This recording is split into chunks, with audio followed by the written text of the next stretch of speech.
Good morning. I'm Patricia Will, the founder and CEO of Belmont Village, and we are broadcasting to you from the 16th floor of our brand new community in La Jolla. It's exciting to be here today and to talk about a subject that is very near and dear to my heart personally, and to have with me an old friend and colleague from many years past. It would be a dead giveaway of our ages when I share that our speaker today, Connie Bear, and I first met as first-year students at the Harvard Business School in 1979. Back then, there were so few women matriculating that it was easy for us to get to know one another. Also back then, I'm absolutely sure that neither of us contemplated the circuitous career paths that bring us to you here today to talk about family as caregivers, and in particular, seniors as caregivers. Before we get going, I'd like to take a few minutes to share the highlights of Connie's rich bio. It's hard to know where to begin because, Connie, you're truly the only person I know who's had a great career in tech, in teaching, as a writer, but also received a Royal Medal for Distinguished Services to the King and people of Cambodia. After working at 2 tech companies in Boston, Connie founded U.S. Business Communications, a strategy consulting and executive training firm serving many Fortune 500, entrepreneurial, and government organizations. She's taught with distinction at Harvard University and lectured for years at her alma mater, Wellesley College. And here in San Diego, she served on the faculty of the Honor Foundation, a transition institute for ex-Navy SEALs and other Special Forces personnel. An author of numerous articles, she's been published in USA Today, the New York Times Magazine, Forbes, Dow Jones Market Watch, and on and on. She's the author, and get this, I love the title of this book, The Case for a Kick-Ass Retirement, a pocket guide to making the most of the rest of your life. And of course, also the author of the book that we are exploring today live, Family Caregivers, an Emotional Support Guide. Welcome, Connie. 45 years later, it's really fun to share a stage with you. Before we start, I'd like to share a couple of startling statistics that come to us from the AARP. Thanks to the gift of great medicine, which on the positive side gives rise to a burgeoning population of elder seniors, including centenarians, caregivers in advanced age, that is to say 75 or more, now represent 7% of family caregivers and rising. And about 10% of adults in their 60s, my contemporaries, whose parents are alive, act as their caregivers, an unexpected outcome for many. So let's jump right in. For me, the idea of Belmont Village came from my personal experience as a family caregiver. What brought you to write a book on this subject, and how did you go about it? Okay. Well, thank you. And first of all, I'm thrilled to be here. This is the most beautiful facility. And I'm just delighted to be here with an old friend and in a new place. That's just great. The way I came to this was I became the caregiver for my mother. And just as you were saying, of that, what I call the club sandwich generation. You know, we have the sandwich generation who are the middle-aged parents who are caring for their parents while they have children at home. But now, because of exactly what you're talking about, the new longevity, we've got older people, grandparents, taking care of their elderly parents, because the fastest growing segment in our population right now is people over 80, and the number of centenarians is just growing. So there's my mom at the age of 102, who finally decided it was time that she could move to assisted living. But the bigger picture is that for about 13 years, I was my mom's caregiver.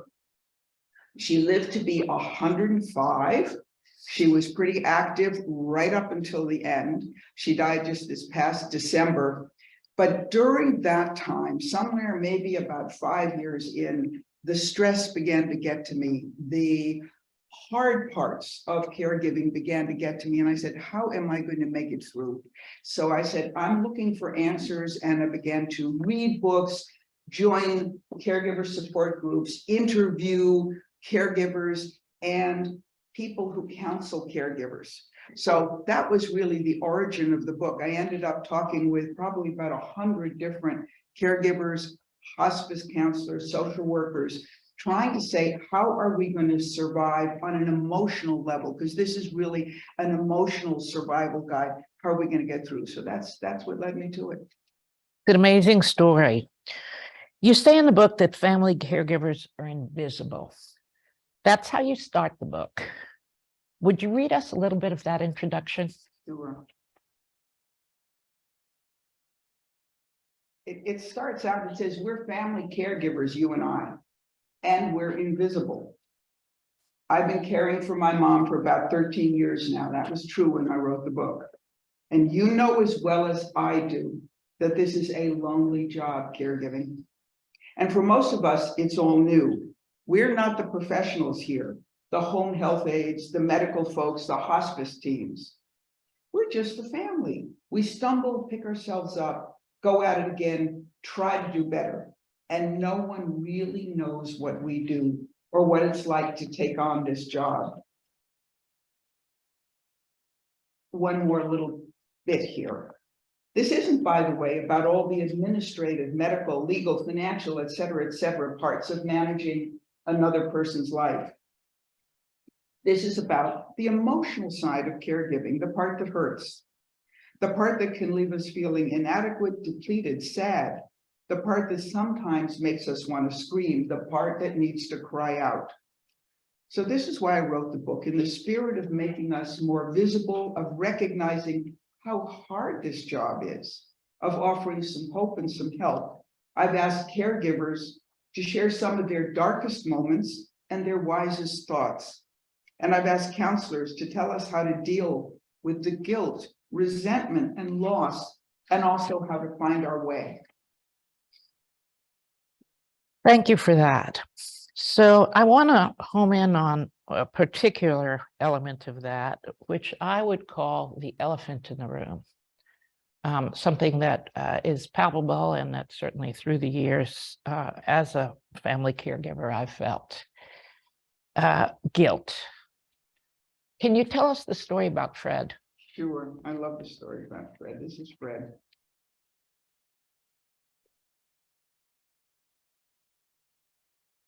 Fred's in his mid-60s. He was the caregiver for his mother, who had slipped into dementia.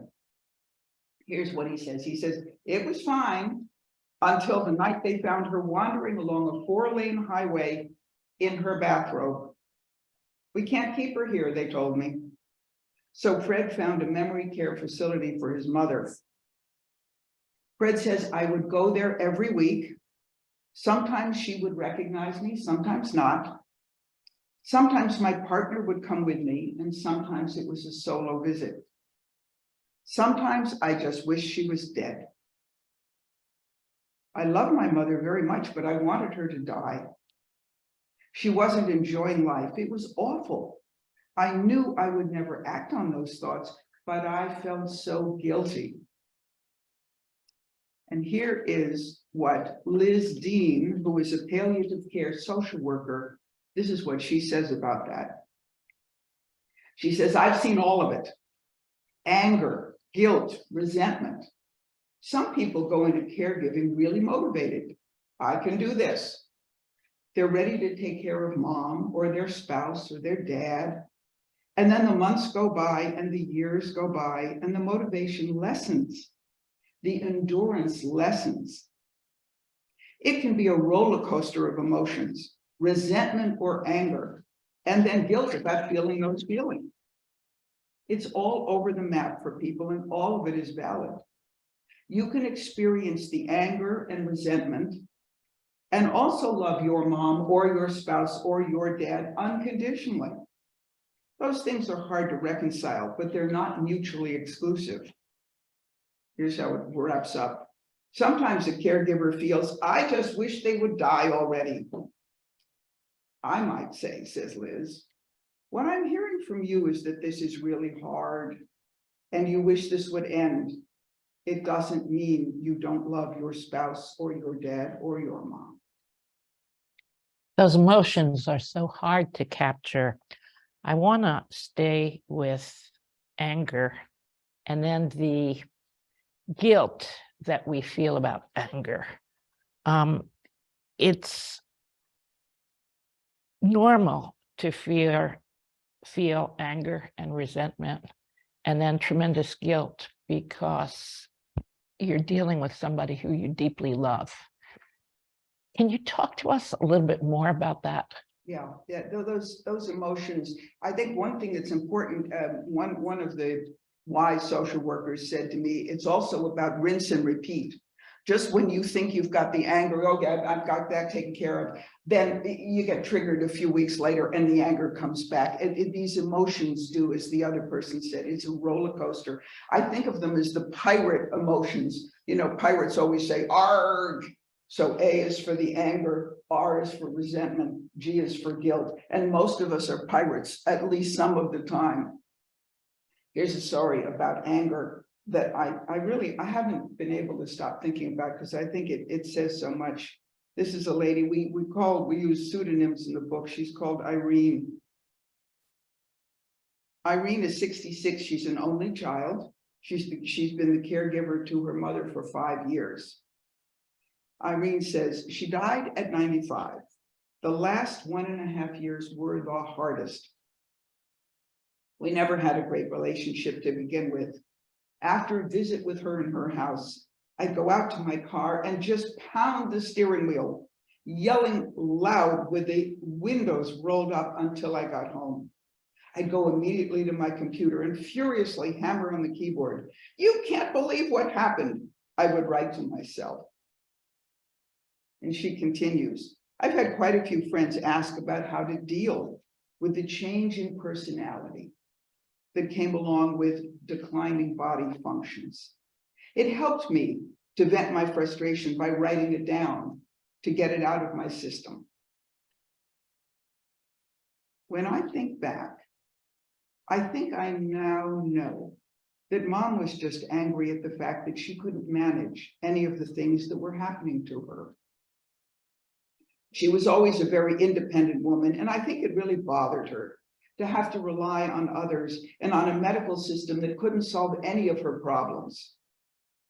Here's how she ends. She says, I try to forget about the last few years of her life and instead enjoy the memories of the many good times we had together and the values we shared.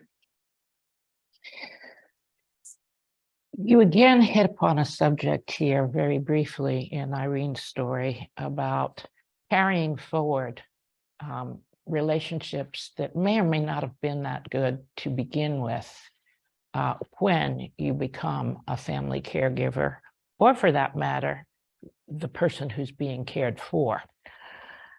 It could be a parent who was tough, a spouse that cheated on you, and there you find yourself in that situation. What about that?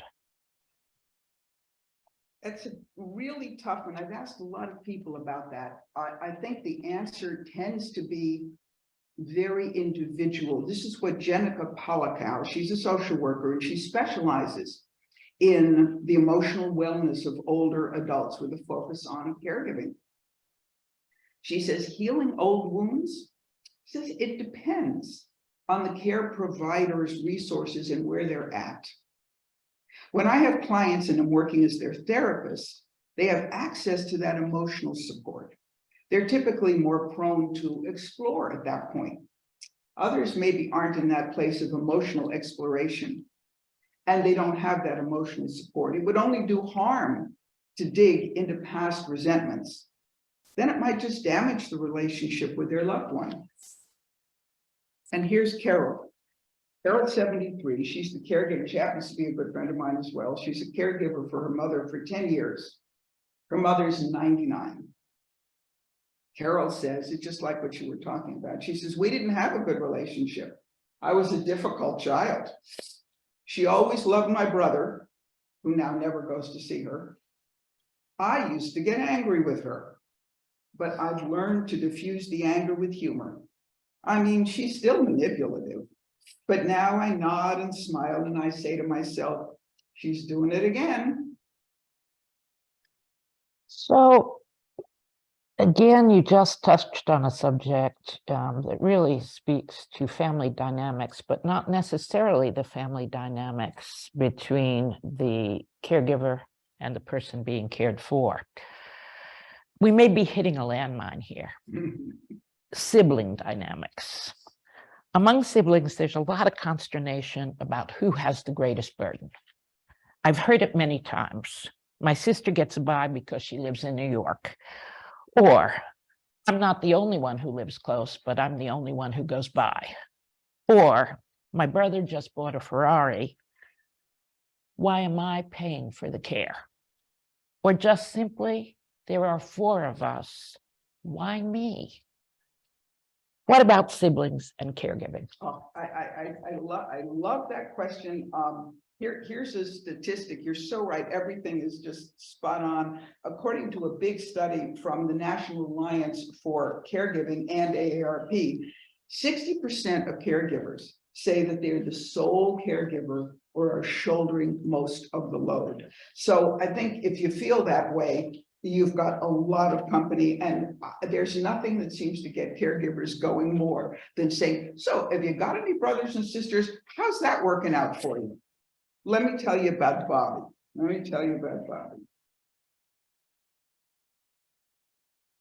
Bobby's 64. He was the caregiver to his older brother for a year. Bobby did not have a lot of money, but he saved it up to fly 4,000 miles round trip 2 or 3 times a month to see him. His brother died at the age of 74. When my brother got sick, Bobby says, he was in Albany, and one sister lived 20 minutes, get that, 20 minutes from his assisted living facility. You know where this is going. I was flying there to see him 2 or 3 weekends a month, and I was also cleaning out his apartment. He was a hoarder. It took me 3 months before I could even see the color of the carpet. It was black and red. My sister could have taken a lot of pressure off me, but she never visited one time. Nobody came but me. As a follow-up on this issue, what do you do as a caregiver when no one will help? As a family caregiver, you may have professional caregivers, your parent may live in community, but it's still just you, no one will help. Yeah, and ultimately, I think, and you're right too, no matter how good a team you assemble, you're the one who loves them. You are ultimately the one who may be the final decision maker. It's really on your shoulders, no matter how much support you have from the others on your team. So here's what Arlene says, because I think we all go through this. Arlene is 63. She's a long distance caregiver for over 4 years for her mother, who's 95. Arlene says, my brother helps out. That's good. My sister has chosen to not be involved. When mom first went into the nursing side of her facility, we put together a family visiting schedule. My sister committed to go to visit to lift her spirits. She went a couple of times and then stopped. It was such a hassle. So we just skip it. We gave up. She doesn't think about what it means to the rest of the family, but we just let it go. I think often about that I can't tell you how often those lines have repeated in my head. Just let it go. Save your energy for the caregiving. So we've talked a lot about anger, fear, resentment, guilt, and you've said that being a family caregiver is the toughest and possibly most meaningful job you'll ever have. You write about how it can be transformative. It gives you purpose. It gives you light. Can you tell us about that? Yes, I want to tell you a story about a gold ring. Here's my little prop for today. A ring very much like this one, if you can see this little gold ring. Story about a gold ring.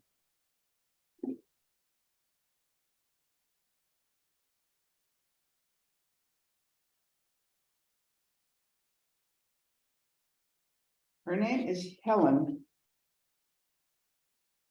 Helen retired from teaching, and she'd also been a painter, but she moved cross country to take care of her mother. For 13 years, she took care of her. Her mother died shortly after turning 100. Helen says, my mother was a tiny little person. She had been my dad's caregiver, and in 2007, Dad died. I said to myself, I've really got to be available for my mother. I remember being there with her, and we were looking through family possessions. We came across some old family jewelry. There was a gold wedding band. I slipped it on my finger, and I made this promise to my dad that I would always take care of my mother. My mother was born in 1920. She had lived her whole life within a tenth of a mile of where she was born. Her community was her church. It wasn't hard. She was an easy patient, which is not to say I didn't resent it at times and say, when is this going to end? At the same time, I realized how lucky I was to spend time with her, to revisit the home that I was desperate to leave when I was in my teens. I got to appreciate her and all that she had been through. As you said, it gave me a purpose. I had a sense of purpose. I wasn't painting anymore. I wasn't teaching. This was my job, and I tried to approach it that way. Even though it was a mixed blessing, this has been a gift. And there's a coda to this story. I got a letter from Helen a little while later. When she wrote to me, she was now back in California where she had lived. She says, in July, my parents' property was sold, and boxes and boxes of old photos and letters were shipped out here to me. As I slowly sift through one box at a time, I am meeting a couple I never knew. And the relationship with my parents continues to evolve. Oh yes, the gold band. I initially thought I'd be taking it off when the caregiving was over, but it's a little reminder of my mother, and it's a continuing comfort to wear it. What a great story, Lovely. and what a positive message. So Connie, I want to bring this back to you. You and your husband are seniors, and until last December, when your mom died at 105, you were and are living at a seniors housing community, not this one, and so was she. Across the country, we have many parents and their senior children living with us nowadays. How did the dynamics change once you were living in community and once your mom was living in community? Well, it was wonderful to have her that close. We were 2 minutes apart. I talk about things you never thought about when we were classmates together. I never thought this would be the way it would end up, but it was wonderful to have her so close I could visit. And, you know, I think our care systems can be good in terms of the paid people, the hospice teams, the nurses, and so forth. But there's all that little stuff in between. Are you out of Kleenex? Maybe you need a new hairbrush. All or let's just come and talk about some good times together. All that stuff that sort of fills in her life, I was able much more easily to provide that by being this close. It was great. I had seen you in October right before your mom died. That's right. And I couldn't believe she was 105, although we celebrate many centenarians. You miss her, right? Oh yeah, you know what's happened, it's actually an article I'm working on right now about when the caregiving ends. It's a paradox, I think, and maybe some people in the audience can feel this. When they die, they vanish. I mean, you may have other thoughts about where they go, but they are physically not here, and yet she is in my heart. She was an artist like your father. We are surrounded by her artwork.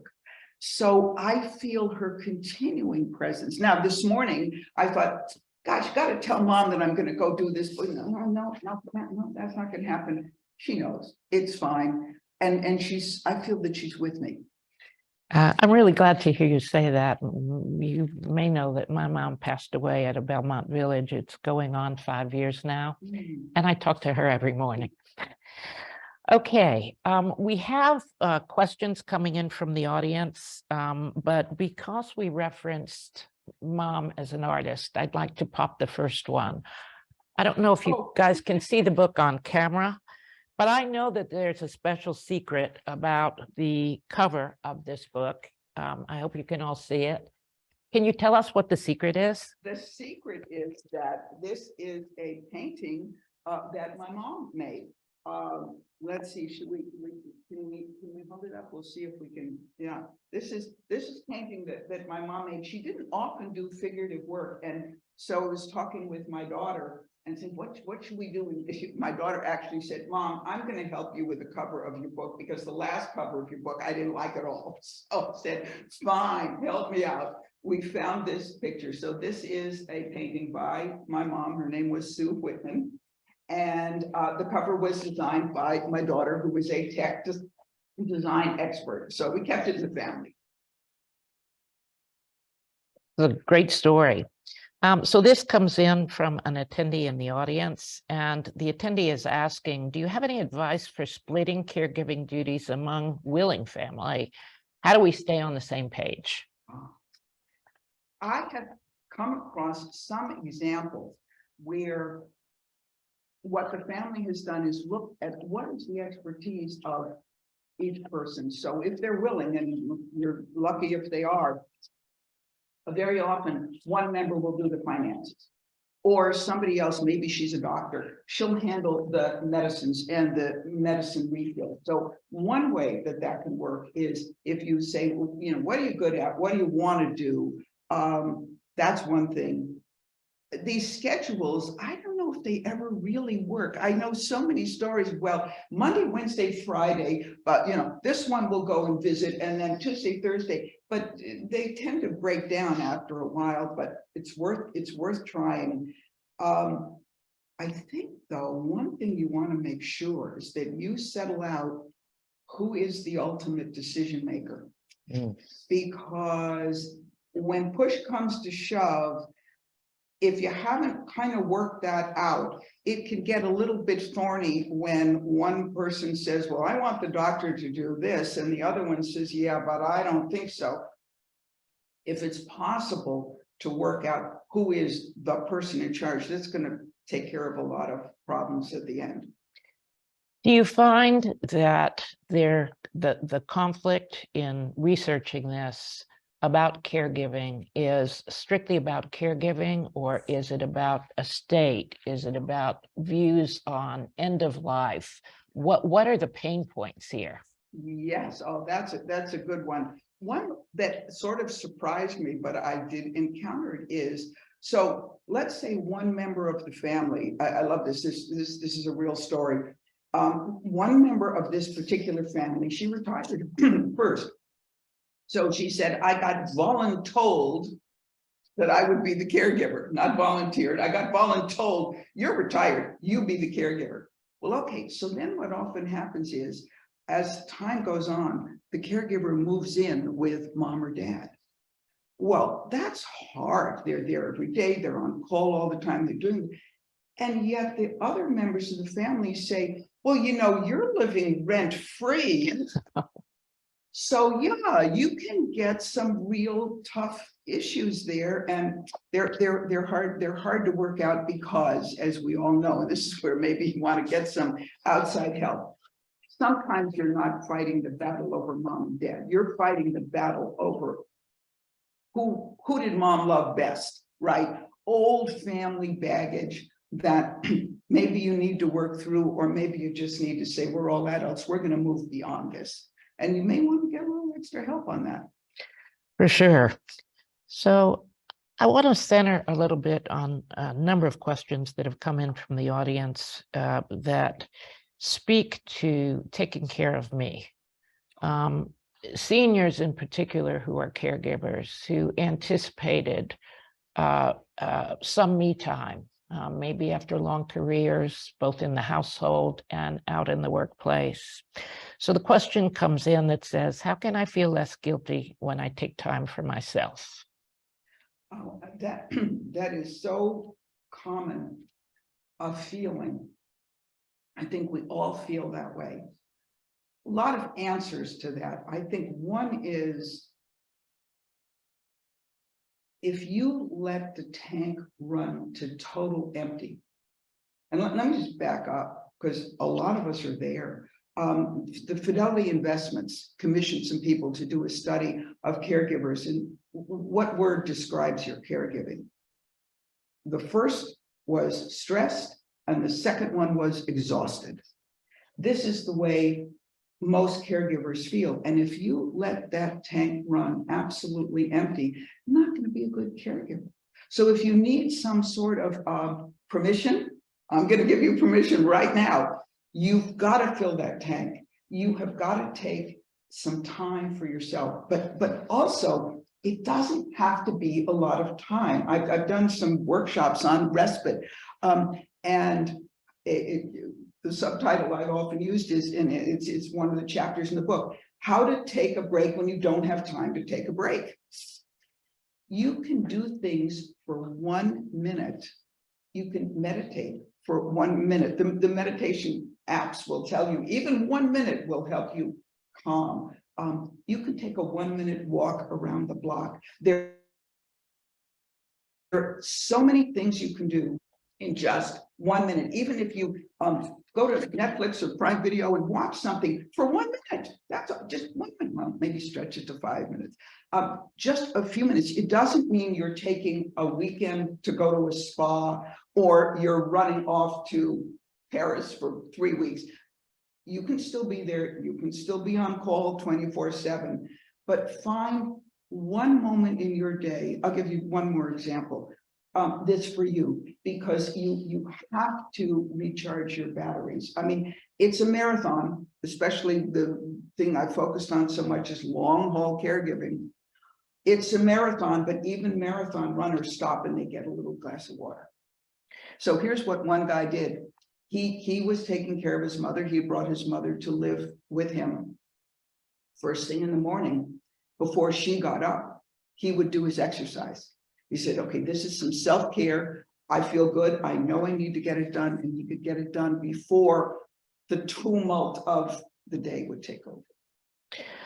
I'd like to probe on that a little bit. And again, it's in line with a number of questions that we've gotten, because I'm not so sure that a weekend spa visit should be out of the question for somebody who's a family caregiver. For those of us who have parents living in community and who, of course, want to see them, a couple of things happen. One is that you run over there and they're busy, in which case you say, why did I agonize and feel guilty that I haven't been over when they're fully engaged? Another is arranging for somebody else to do something, assuming that your parent doesn't live in community, so that you can get 3 or 4 days of me time. Why is that so bad? Yeah, it's not bad. It's necessary. And you know what else I think you're getting at is, let me give you an example. This is a woman whose husband has a form of dementia, and she is a very dutiful wife. And she said to me at one point, she said, you know, it said, you know, love, honor, and obey. I'm supposed to now take care of him in sickness and in health. Okay, this is sickness. And she had the most difficult time allowing someone else to come and care for him, because I think that's what underlies some of this. Of course, if a friend says, how can I help? Well, okay, here's how you can help. At 2 o'clock on Wednesday, how about going over and be with mom for a couple hours? You know her, you know, spend some time with her. Yes, you can arrange for hospice volunteers, whatever it may be in your particular situation, for people to be with your person and give you some time off. It's really terrific advice. We've got a number of questions that center around caregivers who currently or who have had to care for a loved one with Alzheimer's or other forms of dementia. One question coming in from our live audience is, how do I approach my loved one when I am the main caregiver, but my loved one doesn't remember anything about our relationship? First, I would say, if you haven't already been in touch with the local Alzheimer's Association, they have them all over the country. There are incredible experts in this field. It's so difficult. And also, I'm going to mention a person, Teppa Snow. You would know of her. Many people know her. She does free webinars and so forth. Look her up. She is a real expert on caring for patients with dementia. Communicating with them is so hard. But let me maybe tell you one story that may bear on it, because I think if there were easy answers, we'd all have them. There are not, I don't think, a lot of easy answers. But this is just a quick story about a woman who was a daughter. She was a long distance caregiver. Her father had Alzheimer's. He was going to one of these daycare programs, and she came to visit. And she said to the daycare, she said, "Oh, I wish you had known my father the way he used to be. He was such a wonderful man." And the person who was taking care of her father at the daycare said, "I wish you could get to know him as he is now." So that's the answer is, you may have to build a new relationship with the person. And assure that every day is a good day and allow the individual to live in the moment. Yeah. Take joy from that. Related question coming from someone on our chat says, please comment on the decision to shift from home care to assisted living. This has obvious physical and psychological dimensions. One of my concerns at 76, caring for my wife, 74, with Alzheimer's, is her vulnerability to my capacity to care. And so the question is it time that she should be in a facility that can, community that can support her? You know, someone just asked me that question. It's a person who works with seniors and said, you know, there's this couple and they feel so guilty. They know that they need to move this person to a place where they can get more support. Don't feel guilty. Why? What you want to be thinking about is what's the best for your wife. Where will she get the support that she needs? You can still be there. You can still be helping, but there comes a time when it's going to be in their best interest to have the support of a community more than what you can offer. And you're right, if you're dependent on yourself, this is one of the issues, and you referred to it earlier. We are older caregivers, and part of the things, we have health problems. We have health problems. So you don't want the person you love to be dependent solely on you. You can still be part of the picture. You are not abandoning the person. Let's flip it around. You are finding a better place with more support and more service for her. Thank you for sharing that. I just went through advising actually friends of ours that are in the very same situation as this gentleman. And I have to say that the transition for the wife, who now lives in one of our communities, has been magnificent. And the transition for him has been much more difficult, but not because his life isn't better. He's taking better care of himself. He visits frequently. It's back to that G word, guilt. And he is increasingly getting through it in a very positive way. But that's always the hard part. Let's could I just build on that? Because Sure. it is so, I can think of so many situations where that happens, especially with dementia, where it starts out okay, you can handle it. Some very wise social worker said to me, you know, you got to look at what can be provided for this person you love.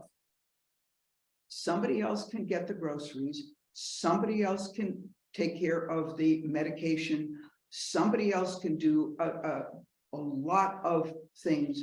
Only you can make them laugh. Only you can be there with your love. So bring that and let other people provide some of these other things. You don't have to feel guilty that you're not doing it all. You don't have to do it all. Do what you're best at. Well, thank you for sharing that. Here's a question from the audience that kind of relates back to thorny issues with respect to siblings, daughters, sons, and actually money. So the question goes, how do you deal with children who have been estranged for years now that their parent is in assisted care due to dementia, and they want to be sure that they're in the will and they want to visit? The parent does not want to see them. Any advice would be appreciated.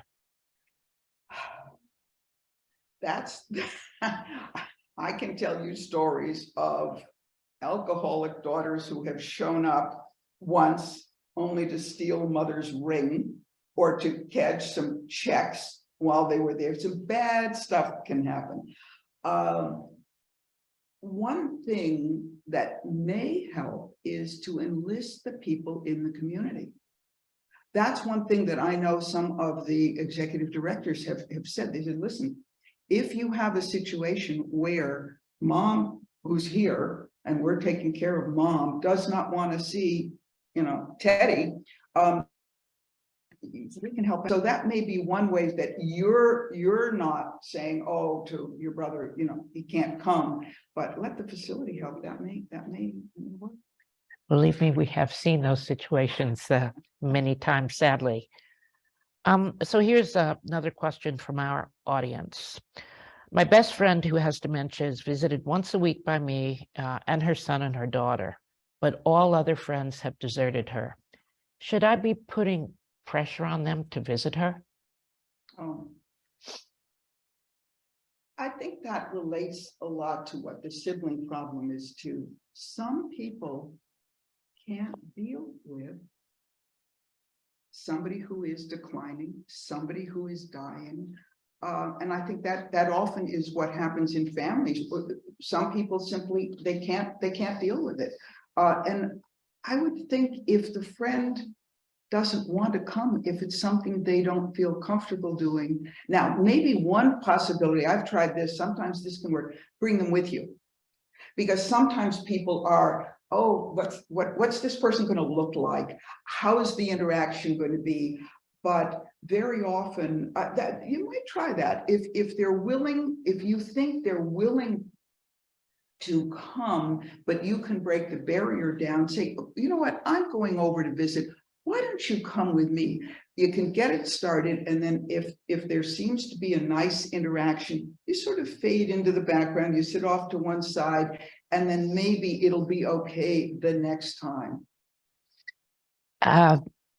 Here's another one, again, coming in on the chat line, and it's a really difficult situation and a difficult question. This person is caregiving for a husband, a spouse who has hybrid vascular dementia, and says, I am the sole target in his life.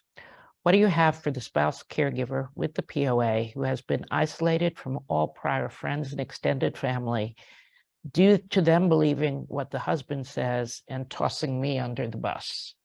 I'm not doing a good enough job. Do I just quietly leave, or what do I do?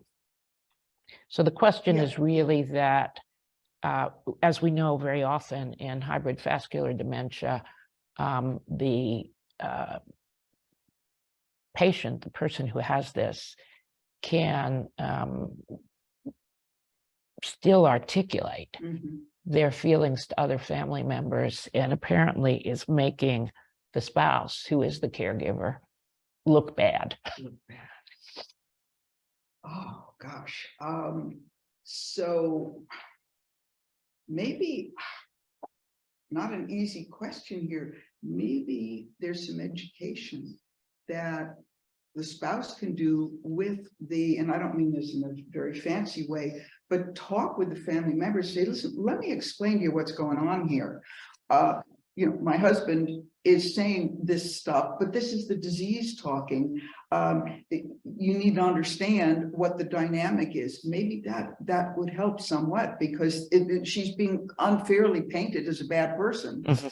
And also, I think there's a lot of self-care has to go on here. I think a lot of caregiving has to do with compassion for the person you're caring for and for yourself. One wonderful guy who took care of both of his parents, he said, we talk a lot about unconditionally loving people. How about unconditionally loving yourself? Saying, I know I'm doing the best I can. It's also, I gotta read one quote. There's one quote that maybe bears on this. There's a fellow named Arthur Kleinman, who nursed his wife through dementia. And he wrote a beautiful book called The Soul of Care. Maybe we'll speak a little bit to this what's underlying this issue. He dedicates his book to those carers who have given what they have and done what they could to sustain life and hope, and to help create an adequate end, all the time recognizing it was never enough, even when it was all they had to give. Wow. I think we all feel inadequate because it's something I think of as the caregiver's conundrum. Often you end up as a caregiver because you're this type A personality, you're a manager, you're a problem solver, and you're up against the one problem you can't solve. You cannot stop their decline. You cannot keep them from dying. All you can do is show up. You said it a minute ago, be present, hold their hand, do what you can. But it's not a job that has that sort of tie it all up in a bow kind of thing. You can just do the best you can. You give everything you have, even though you know it was never enough. Indeed. So at the end of the book, there's an epilogue that's almost a poem. It's called Caregivers Love. Maybe that would be a good day to wind up the questions and answers before we go see the live audience. Okay, I'll be delighted to read it. So this is, some of you ever been to a wedding, you've heard the famous verses on love from 1 Corinthians. This is sort of my version of that. It's called a caregiver's love. Love is making that first sweet offer of help. Love is being there as things get worse. Love is loss and sorrow as they slip away from the person you once knew. Love is pain as you feel your helplessness to stop their suffering. Love is the soothing music that you put behind your words of care. Love is brave enough to confront frailty and decline. Love is the courage to show up every day asking, how are you today? Love is the strength to hear them out when they are depressed and life to them is dismal, when they have not slept, have wakened in the middle of the night, fearing they are dying. Love is the moments of joy when you encourage their memories of good times, their childhood, falling in love, and the times you listen to stories of their lives that will otherwise be lost. Love is hanging in as they lose the ability to open a can, to walk on their own, to manipulate their hearing aids. Love is holding steady, being the voice on the end of the phone or the face on FaceTime. Love is staying engaged despite the toll. Love is reaching out to their heart. Love is warm and embracing. Love is saying, I love you, even when they cannot say the same to you. Love is tears. Love makes pain and sadness your daily companions. Love is pushing through the moments of anguish. Almost at the end here.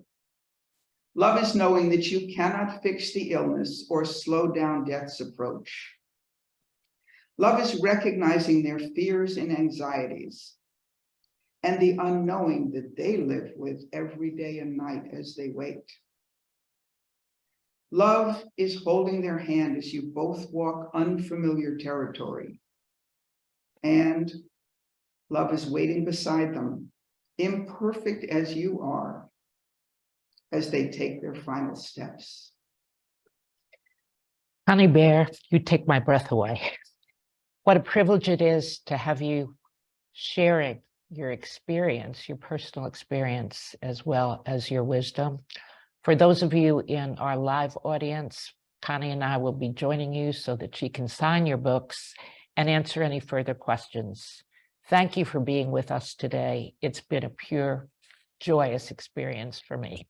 Well, thank you. It's been a joy for me.